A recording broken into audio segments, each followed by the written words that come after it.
Mainitult on minu nimi Raido Pikkar ja olen siis tõesti Tehnopoli äriinkubaatori juht. Imelik on küll tulla lavale ja kohe saada temmeldatuks kui pesamuna tehnoloogia ettevõtluses, aga pole hullu. Ma loodan, et te hiljem saate teada, et mu taust ja kogemus siiski päris nii väike ei ole. Tundub, et see ei tööta väga hästi või siiski. Mul on plaan rääkida teile, kolmest tähtsamast asjast. Ma tahan teile natukene rääkida praegusest maailma tehnoloogia arengu hetkeseisust. Tahan natukene rääkida tõesti globaalsetest suurtest väljakutsetest, mitte liiga paljudest, pigem tõesti mõnest kõige suuremast. Ja samal ajal tekitada teie jaoks niisuguse seose tehnoloogia arengu, maailma seisu ja tuleviku probleemide vahel. Ma loodan, et teie olete samal ajal väga aktiivsed, otsite võimalusi teha märkmeid ja hiljem küsite mult siis asjalikke küsimusi. Aga enne kui ma lähen siis teema juurde, lühidalt teile meeldetuletus, mida teeb Tehnopoli äriinkubaator.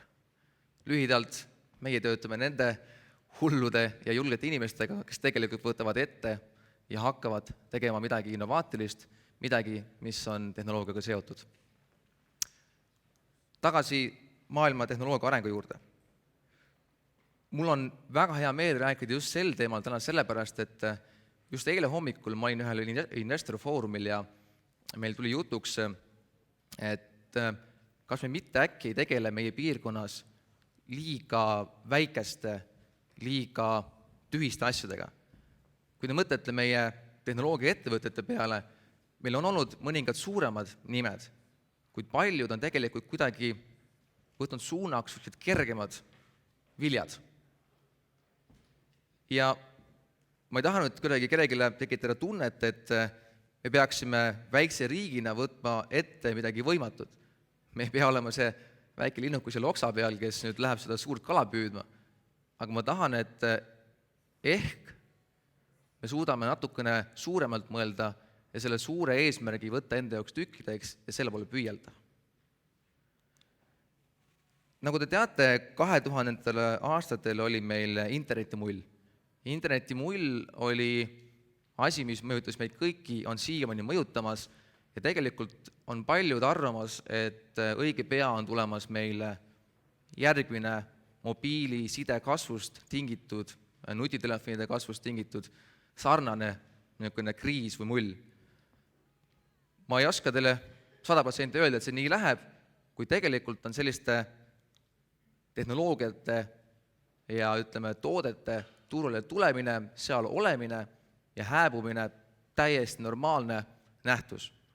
Oluline on teada, mis hetkel on toimumas, kus hetkel on maailm, mis on kadumas ja mis on tulemas. Väga sarnaselt toodete turule tulemisega ja ka suremisega toimub ka tehnoloogiate revolutsioon. Viimase 200 aasta jooksul on toimunud 5 suuremat tehnoloogiarevolutsiooni. Nad toimuvad umbes 60-aastaste sammudena, neid nimetatakse paradigmadeks ja ma tean, et hiljem on Taavil üks teema, mis käsitleb IT-suunda ja mul tuleb väga halb meel kurvastada, kuid hetkel selle graafiku järgi ja teooria järgi vaadates on IT-l suhteliselt vähe eluaega alles. Kunagi oli meil tööstusrevolutsioon, siis tuli raudteed, siis tuli elekter, siis tuli õli, suurem liiklus, siis tuli IT ja räägitakse, et nüüd õige pea võtavad üle biotech, nanotech, see suund. Nii et kuna teil on vaja elada arvatavasti just need järgmised 60 aastat, siis ma arvan, teil on oluline jätta meelde need asjad. Järgmise 5-15 aasta jooksul muutub IT minu hinnangul ja ka Carlota Perese ja väga paljude teiste hinnangul teisejärguliseks. Ta ei kao kuskile, kui ta pigem teenindab teiste tehnoloogiate huve. Ja väga suure tõenäosusega hakkavad jõudu koguma hoopis uued suunad, mis hetkel tunduvad veidikene ulmelised, kuid märke nende tugevusest on juba väga hästi turul näha. Kui nüüd võtta see informatsioon, mida just hetkel kuulsite, et mis on kadumas ja mis on tulemas, ja hakata mõtlema selle peale, mis on tulemas just nimelt meil probleemidena vastu maailmas, siis ma loodan, et te võtate selle teadmise ja püüate seda rakendada just nende suurte probleemide lahendamisel. Kuid mis on need tõsiselt suured probleemid tänapäeval maailmas? Ülerahvastatus.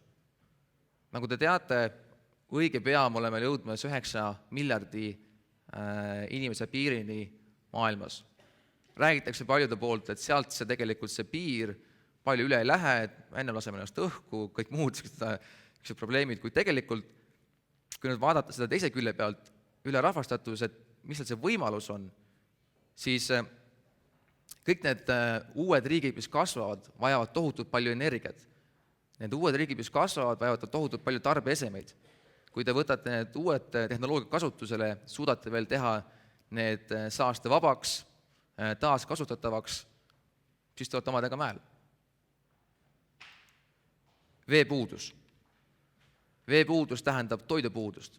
Hetkel on maailmas olukord, kus näiteks Brasiilias on konkreetselt riiklikud süsteemid, riiklikud kampaaniad, et tõesti see ongi niimoodi, kui sa lähed duši alla, siis tee oma number 1 häda seal ära. Natuke imelik on ju, aga veepuudus on niivõrd tõsine, et see pole isegi naljakas. Sest et nad on üritanud tuua tihtipeale ulmeliste trikkide kaudu ka näiteks jääkamakaid Antarktikast, on kaalunud pilvede liigutamist teise suunda. Ja kui mõelda jällegi selle peale, kus me oleme hetkel maailmas, siis meil on olemas juba see võimekus, et sellist probleemi tegelikult hakata lahendama. Miks mitte ei võiks meie mõelda samas suunas, miks mitte ei võiks teie olla üks see, kes võtab suuna selle probleemi lahendamise peale. Ookean. Nagu kõik te teate, aastal 69 me käisime Kuu peal, oleme Kuu peal käinud, aga enamus meie planeedist, mis on ookean, on endiselt kaardistamata. Me ei tea täpselt, mis seal on toimumas, me ei tea täpselt, miks näiteks praegu hetkel on alles jäänud merre ainult 10% kunagi seal eksisteerinud söödavatest kaladest. Kui me ei mõista seda oma ookeanit, siis kuidas me suudame siis oma elu siin planeedil jätkata? See tundub nagu väga depressiivne jutt, kuid võimalus jällegi peitub selles, et selles valdkonnas liiguvad miljardid ja miljardid dollarid. Puhtalt see, et aru saada, kaardistada, teha teistele mõistetavaks see suur infohulk, mis ookeanis peitub. Vaesus. Teistpidi on vaesus tegelikult samas turg, kus inimestel lihtsalt on veits vähem raha. Nogi palju vähem raha. Kuid ütleme, startup maailmas ja tehnoloogiaettevõtluse maailmas tihtipeale nimetatakse neid turge bottom of the pyramid turgudeks, kus ei võeta seda asja väga depressiivsena, vaid nähakse seda kui võimalust. Inimestel, kellel on vähem raha, nendele tuleb järelikult pakkuda tooteid palju odavamad. Kuna enamasti nendes piirkondades inimesi on tohutult palju, India, Hiina, siis sanitatsiooni, kommunikatsiooni valdkonnas on võimalik raha teenida aga väga väikeste marginaalide pealt. Me räägime sadadest miljonitest inimestest. Seega eesmärk ei ole võtta alati kõige suuremat marginaali, vaid leida võimalus, kuidas tegelikult midagi muuta. Ma tean, et see probleemide loetelu, mis me ette hetkel tõin, tundub tohutult ambitsioonikas. See tundub, et maailm on seal ja meie oleme see väikene linnukene oksa peal, kes tahab seda suurt vaala hakata siis kuidagi õhku tõstma. Mina jällegi leian, et iga suur eesmärk, iga suur asi on võimalik võtta ja teha väikesteks tükkideks ja võttes seda suurt eesmärki ühe päeva kaupa ja hakates kohe tegutsema, ei ole see üldsegi võimatu ülesanne. Tehnopooli äriinkubaatoris me tegeleme just näida natuke hullude inimestega, kes on võtnud eesmärgiks midagi kaugemat, midagi võimsamat, aga see ei tähenda, et me toetame neid, et nad kohe sellega peavad saavutama. Üks päev korraga, hakka kohe tegutsema, ideed on väga võimsad, kuid kui sa nendega midagi pihta ei hakka, siis sa kuskile ka ei jõua. Minu poolt on lühidalt kõik ja nagu Virko mainis, mina hea meelega võtan küsimusi. Aitäh!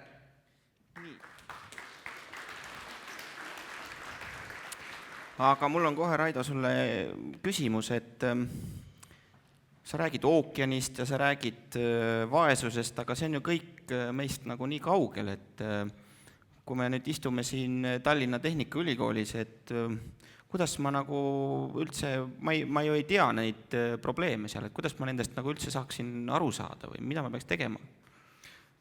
Mul on tead hea meel nagu tõdeda, et me oleme hetkel väga õiges kohas selle küsimuseks, et ettevõtjaks olemine ei tähenda seda, et koolitee tuleb pooleli jätta.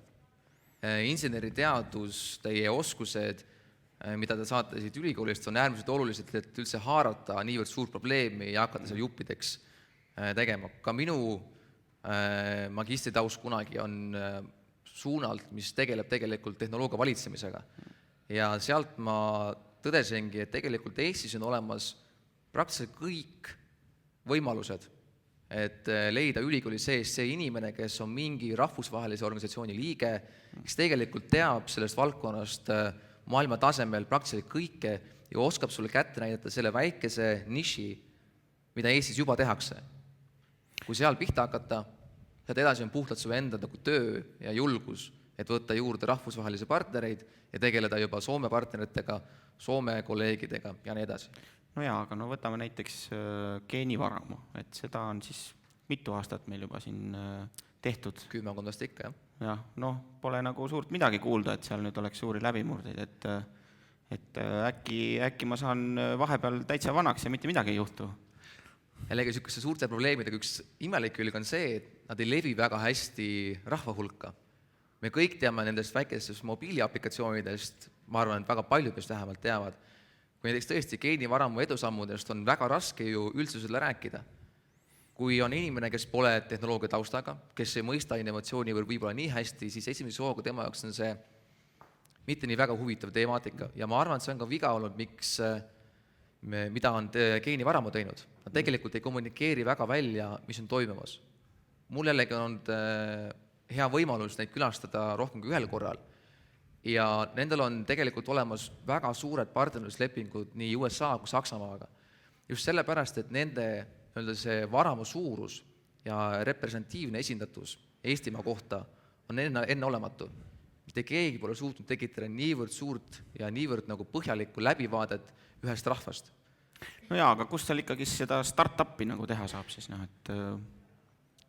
DNA puhul sulle see informatsioon on olemas. Hetkel, kui sa mõistad seda platvormi, seda info hulka, mis on DNA-s olemas, siis geenivaramuga rääkides ja ka teiste taoliste organisatsiooniga rääkides, see on teie võimalus püüda seda informatsiooni teha üldinimesele arusaadavaks, üldrahvale mõistetavaks ja selle peale ehitada oma tooteid. Kui sa hakkad võrdlema kas või erinevaid rahvuseid ja eripärasid ja tekitad selle lingi näiteks mingi kultuuri eripäradega, või tekitad lingi, et mingisuguste teatud haiguste eripäradega, siis see on koht, kus kas ikka moetööstus või arstitööstus on nõus sulle päris suurt summat maksma, et nemad sellest infost aru saaksid. Teie peate lihtsalt info võtma ja arusaadavaks tegema. Okei, aga no näiteks, see on tore, et me teeme teadust, teeme mingi Saksamaa või Ameerika jaoks teadust, aga et kus see ettevõtlus seal siis ikkagi on?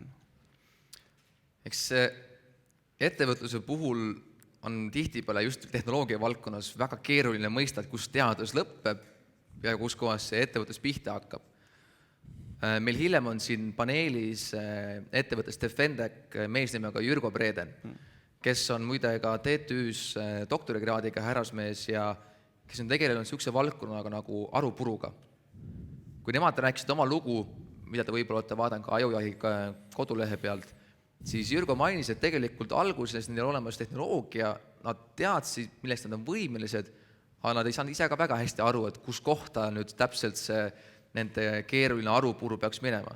Nad jõudsid nii kanalisatsioonitorusid mõõta, solki, maanteesid, kõiki asju ja lõpuks natuke võib-olla isegi juhuse läbi leidsid nad tee sõjaväe valdkonda kaitsetööstusesse.